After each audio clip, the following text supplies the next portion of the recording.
सभी को नमस्कार। कैरियर फर्स्ट चैनल पर आप सबका स्वागत है। डिक्टेशन लिखने के लिए तैयार रहें। Ready, start. कृषि ऋण माफ़ी पहली नज़र में तो कृषकों की हितैषी प्रतीत होती है, किंतु यह किसी भिखारी को दी गई उस भीख के समान है जो कुछ समय का सुकून तो दे सकती है, किंतु थोड़े वक्त बाद उसे लाचार होकर लोगों के सामने हाथ फैलाना ही पड़ता है। आम चुनावों के आते ही कृषि ऋण माफ़ी सुर्खियों में आ जाती है। माननीय वीपी सिंह के काल से शुरू हुई यह कर्ज माफ़ी की व्यवस्था आज कृषकों और स्वयं भारत के लिए एक नासूर बन चुकी है। चूँकि कृषि मूलतः राज्य का विषय है और राज्यों के पास पहले से ही वित्त का अभाव है, परिणाम स्वरूप कृषि ऋण माफ़ी राज्यों की अर्थव्यवस्था को तहस नहस कर देती है। ऋण माफ़ी राज्यों के अतिरिक्त संपूर्ण देश की अर्थव्यवस्था को भी अंदर से खोखला करती है। कृषि ऋण माफ़ी में लगने वाले इस पैसे के अनेक कल्याणकारी योजनाएं पूर्ण नहीं हो पाती। रचना संबंधी व्यय में कमी आती है।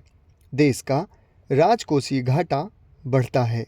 एनपीए में डूबे हुए बैंकों की हालत और ख़राब हो जाती है, जिससे नए बैंक उद्यमियों को ऋण नहीं दे पाते और उत्पादन गतिविधियों में कमी के फलस्वरूप संपूर्ण देश की आर्थिक गति मंद पड़ जाती है।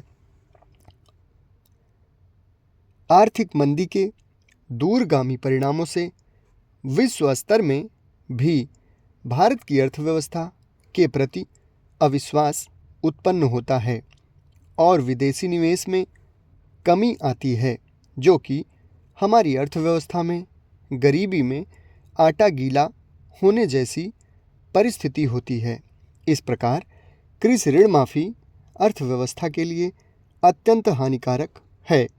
बहरहाल कृषि ऋण माफ़ी के कुछ सकारात्मक परिणाम भी प्राप्त होते हैं, जैसे कुछ कृषक कर्ज से मुक्ति पाकर उपज में वृद्धि द्वारा एक मजबूत आर्थिक स्थिति प्राप्त करते हैं। कृषक इस ऋण माफ़ी से बचे हुए पैसे का उपयोग कर कृषि हेतु नई तकनीक खरीद सकते हैं।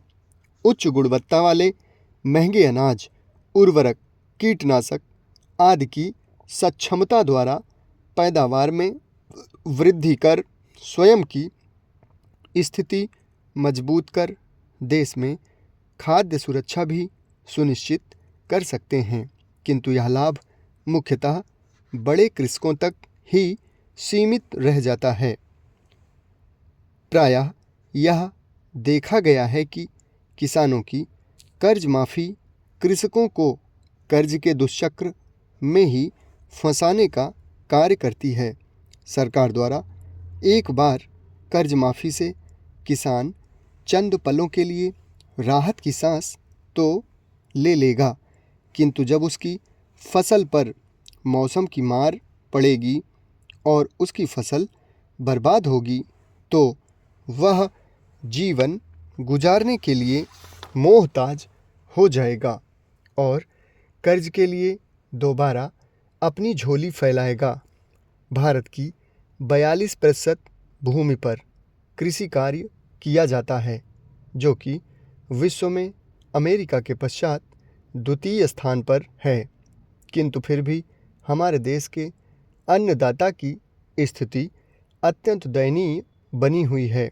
आए दिन समाचार पत्रों में कृषकों की आत्महत्या की खबरें इस भयावह स्थिति का बखान करती है।